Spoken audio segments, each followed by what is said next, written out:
everyone, my name is Fox, that's Waffles. Hello. And this is Bitch Boy. Get over here, Bitch Boy. This is Jack. He's a contestant on this race, and he's going to help us show you, the watcher, to, how to play Maze Race with us. Now, technically, if you wanted to, you can make your own, but, we do not condone that. This is going to be a universal tutorial for all the races until we decide to update. So we're going to start by covering everything behind me.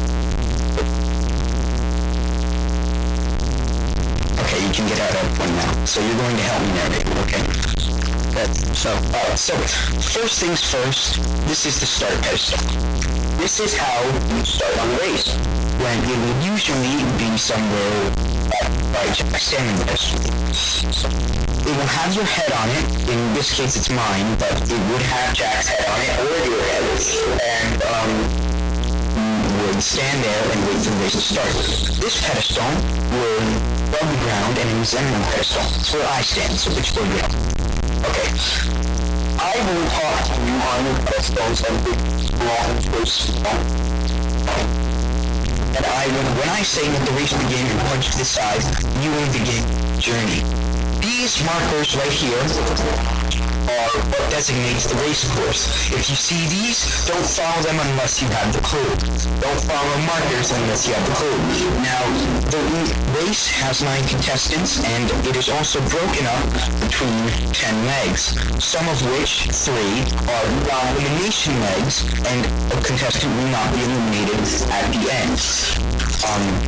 There are many types of markers that you need to follow to get to the pit stop, which we will cover in a minute. But before that, this is for special editions of the race, such as the one that we are coming on now. This is a gold line. You couldn't fucking figure that out. Usually the last person across this line will suffer a penalty. Now, in this case of unfinished business, it would be an automatic U-turn for the first detour. Now, in other instances, it could be you would have to do a detour. You would have to, you would not be allowed to do a fast forward. You would get an express pass if you crossed it first, or you would be immediately eliminated, or priced upward. That all in a minute. So you're running down the race course and you're following the markers as given by your clues. Clues are written in books like these, and they will tell you where to go. This marker right here is a route info marker. If you see one of these, it will give you your next clue. If you see one in the distance and you're passing something, don't pass it. Pretty much, moderators will tell you if you're going in the wrong direction. You open it, you get your clue, and it would usually tell you to go to another route marker or do a task. Now, these here are markers that designate your tasks. We're going to start with the most common ones, then move to the least common ones, and then show you how to get your road check, because this is all about doing work. The roadblock is usually a harder task than the route info. It doesn't tell you to go anywhere, it tells you what to do. It has the clue in it, and it will have a name. It will have roadblock, the leg name, and then dash whatever number roadblock it is. Now, this roadblock will usually be it will have a name. So, for instance, in the first leg, the first roadblock is called the cage is an eye, especially what you want. It will tell you in instructions preceding the phrase to complete this roadblock, you must, and then it will tell you to gather materials. Every single area is mostly going to be enclosed, so if you do not, says in the enclosed area, you do it in the enclosed area, not somewhere else. Now, the route info tasks may have, some simple tasks that are not roadblocks. Detour tasks are these are roadblocks and the most common task. Detours are occur only 6 times during this race. They could occur more in future races. However, it tells you to choose between 2 tasks. There's also another item related to this detour, which we will cover after we finish these. The detour allows you to choose between 2 tasks. You must read the entire clue before going on task. Now, once you've read the entire clue, you may go on and then you may present yourself at one of these 2 items. Yes, that minute, however, this is fast forward. It will differentiate from the standard race course, and it will lead you to an alternate location in which you can do an alternate task. If you complete that task, you will be teleported immediately to the end of the leg at the pit stop. Now, these are very uncommon. They only come 3 times during the race. That is a universal rule. And only one person may complete them. Think that just because you completed it, you may do it. If someone has already done it, they get it and you will not. It is usually much more difficult and requires a moderator to spectate you at all times. Here is an intersection. Now, the intersection is a little bit more complicated. Jack, I would like you to help me demonstrate this one. So, when you get your intersection clue, you grab the clue chest, and then you walk over to the intersection pod here. So, when you have to work together with someone on an intersection, so you may not pick your teammate, however, sometimes we will make you pick your teammate beforehand.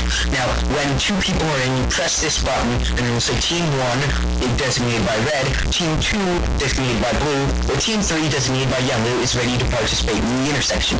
Now, once that is done, the moderator takes a lets out, and you will be able to use the supplies to do the intersection. I will sometimes provide a little bit of extra hints that are not provided in the clue for the intersections, given that they are usually more complicated, require 2 people to do them. Why I give you 2 people? You must divide the work between the 2 of you. So if it says decorate a Christmas tree, example for the last race, one person must try to grow the tree, the other person must decorate it. We did not follow that, so we did not follow that last time. However, it will be enforced this time, and all future times. Now over here is a hazard. This, if you see this marker, use it unless you were the last team to arrive on a non-elimination leg and you were still in the race. There's a punishment for staying in the race. Basically, it is a less complicated task that allows you to perform something very easy. Jack stops running around. Right. It's a lot easier. Now, you will have to complete it in order to go on and get your first clue. So when you see the marker, you will use your first clue. Are all of these trap chests? I assume these to be the regular chest. Now, this here, Jack, you're going to help us. So this is a U-turn marker. U-turn is it makes you do both sides of the detour. So when it usually says choose between, you only have to do one. If it says, now if you get U-turned, this will happen after a detour. The first person to arrive here may or may not click on the chest. Jack, click on the chest. Now, we're going to teleport to Jack, because that teleported him to a room here. Now, these are all of our competitors' heads, however, some of them are not loaded, such as Kurt, Matt, and Gabe. Either way, you will pick 2 teams to U-turn. So say Jack picked 2 teams you would like to U-turn. Any 2. Like Cosmic and Jack himself. Okay, so once you have done that, you will press a button that is not here right now. This is a work in progress. However, how the hell are we going to get back to them? It will say, it's a command block that will say, at P is waiting to be teleported back to 28 box step. That means I will go back to U-turn, don't put it back. Now, allow me to get back to the, are you still in that? Tell me when you're there. And then we will continue. So I might explain that it is optional to U-turn. You may only use it once, and you may only use the fast forward once as well. That is just for our reasons. You will pick 2 teams. The first 2 will count. So if you misclick, too fucking bad. That's what you get. Now, we're back here, Mason. Okay, so the U-turn will also... Now, if you try again, nothing will happen. So, don't even bother. If someone's already done it, the U-turn will not work. So the U-turn will make you do both sides. Now for presentation. So sometimes it will say press the button to be checked. This is what I mean. It will usually be the color of the marker and a button. Press the button and it will say the name of the person is ready to check. And the moderator will fly over, check your work, and then you will be able to this area, the roadblock check. Or this will also work for detours, fast forwards, but sometimes intersections and occasional hazard. Now, when you enter the roadblock shack, you go in and you stand on the pressure plate. Sometimes this will be automated, and when you press the button, it will automatically check you if you will be able to move on. However, you must stand on the pressure plate at all times. Now, the moderator will come to check you and check. Right, so the moderator will... Oh, dumbass Jack, let him out.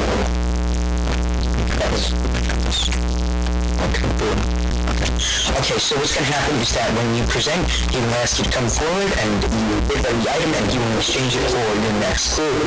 I take it back, Mello. I didn't take it back, though. Oh, wait, is it a hot bar and stuff? Never mind, I have. So, when you're doing this, you must line up in an orderly fashion. You will not rush to the gate. You will not rush and try to scrape, no cutting in lines, basically. So if someone's already in here, you line up orderly. If you're incorrect, you will go back and stand here, because the pressure plate will only work, when you're standing right. Wait, can we have them stand, can we have them stand outside the roadblock shack? Because you must stand outside like that. Stand outside the roadblock shack. When they're done, you can walk in. Because if you were in there, it will mess up. It will mess it up, and it will be very complicated to get fixed, and you will not be liked. Now, this is the other thing. Anything can be presented here, including route infos. Mostly fast forwards and hazards and route infos, however. So, when you have an item that you need to grab, you'll present yourself at one of these red masks, 2x2, red color, and then you will present your items in exchange for your next clue, or you'll be directed to the roadblock shack. Now, once you've completed all these tasks, and that's great, make your way to the pit stop. This is a marker that designates the pit stop, as you can tell by its 4 yellow blocks tall and 2 red on top. Then the second you set foot on here, check in. However, sometimes you'll need to bring items to the pit stop in order to check in, and that is something that you need to do every single time. Not every single time is directed to you. That means read the clue and do whatever. Now, these are the items that you can win for doing the race. At leg 1, the express pass will be awarded winner. And will also be awarded a second express pass that at the end of leg 1 or leg 2 or leg 2, they will have to give to another person to use. So if you team with someone, then you give them the second express pass. The prize doubler will be awarded to it is found somewhere on leg 1. It's hidden on course. None of this is off course. Stay on course, and it is hidden in an item thing. This item exactly somewhere. I don't even know where this is yet. I don't know either, to be honest. Oh, okay, never mind. Anyway, then this is the yield. It's a cobweb, and basically the winner of leg 2 gets this item. What it allows them to do is before the legs start, the next leg starts, they are allowed to use it on another player, which makes them wait 3 minutes. It must be used before the cameras start rolling and the legs start. Finally, the hazard mask is an item that is awarded to the winner of leg 3.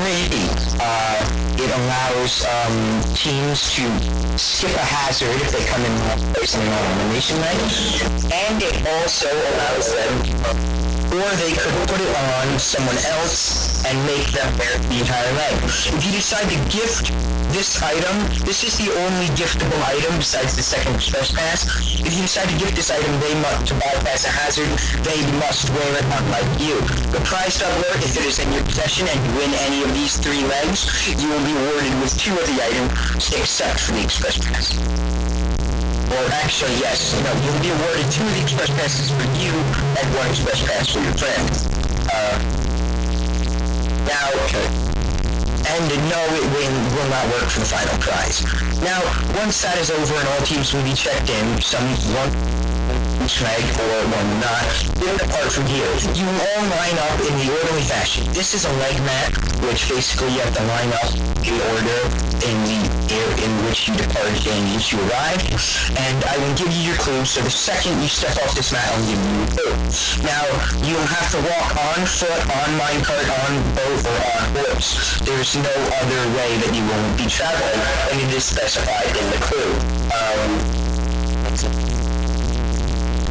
Okay, so this is a pathway, obviously. You will have to, sometimes it will tell you to follow the markers, as previously stated, or you will have to follow a pathway. Now, when you follow the pathway, it is usually an or it will lead you something, obviously. Now, this is the finish line which everyone is trying to get to. Don't think that you can get stop in the finish line just because you see it. You will have to do all prior tasks. The first team to step on here wins the Amazing Race, and this will be done after leg 10. It will usually be accompanied by large fire pillars and fireworks, so if you don't, that's pretty much how you see it. And Jack just broke a major fucking rule. Don't break shit on the race course unless you're told. You'll never have to break a barrier block, you'll never have to break a roadblock shaft, you'll never have to break anything pertaining to the race. You'll always be the hardest materials or get some. Now, that's all the race mechanics. Now here's for some rules. No talking in Skype. You have your mic muted at all times. Don't break things on the race course, as I just yelled at you about. Follow the route. Don't sway off course just because you see a shortcut. Don't take shortcuts. Don't try to escape if you see fences or barriers. Don't cut around them. Just do the course. When you get eliminated, it happens, okay? 6 teams are going to get eliminated. You're going to have to deal with it. You're going to have to deal with it. Don't rage on elimination because I'm going to ask you some questions, and don't think that just because you have nothing to say, I'm not going to ask you them anyway. You're going to have to answer them. All the directions are in the clue, as I previously said. So follow the clue, read it over and over again. However, if there is something that you don't think is specified in the clue, ask chat and I will be sure to answer you. Go with it, self-explanatory, and then line up in order. Don't rush and try to cut and do anything. We should behind these, we should put colored rolls. I trust me. I tried that, but then it didn't work, so no, it's fine. Look, they stand. No, that's not what's gonna happen, so to move forward, that's not what's gonna happen. So that looks that's not it looks fine. It's not gonna happen. They're wasting time, Mason, an idea that's not gonna happen. So, finally, you know what? What's this? I don't even know what this is for. Okay, so basically, if you are a returning contestant, so for season 3, if you are watching this for season that is not an all-star season or a season where a contestant is recurring, please, you can quit the video now. You've been a good person, like Bitch Boy over here. Now, Jack, sit on the chair. Sit on the chair, Jack. Basically, in the beginning of the first episode of season 3, all returning contestants will be interviewed and ready for, they will be asked, or you will write something that says something about you. So you're going to say, you're fun-loving, intelligent, you know how to do things, you're confident, and whatnot. But then you're going to say why you're on the race for the second time, and why you think that you can get back on the race, and why you deserve your redemption. I will be, unless if you have good mic quality, then you narrator. If you have bad mic quality, I will narrate it. There's no excuse for not talking the race, so don't think that just because your voice is spooky that you can get out of talking. The first season, I was a little squeaker, so, imagine how I felt. Anyway, so, interviews... That noise. Why are my dogs using this shit? Okay. It's unprofessional. We can cut this out. Probably wrong. We can. I'm gonna let my dogs out. Well, thank you guys for watching. I'm here still. Jack's here. Bitch Boy's here. Say bye, Bitch Boy. Okay, so, thank you for watching, and, let's just hope Mason cuts the footage soon so I don't say anything. Adios, friends, and see you later.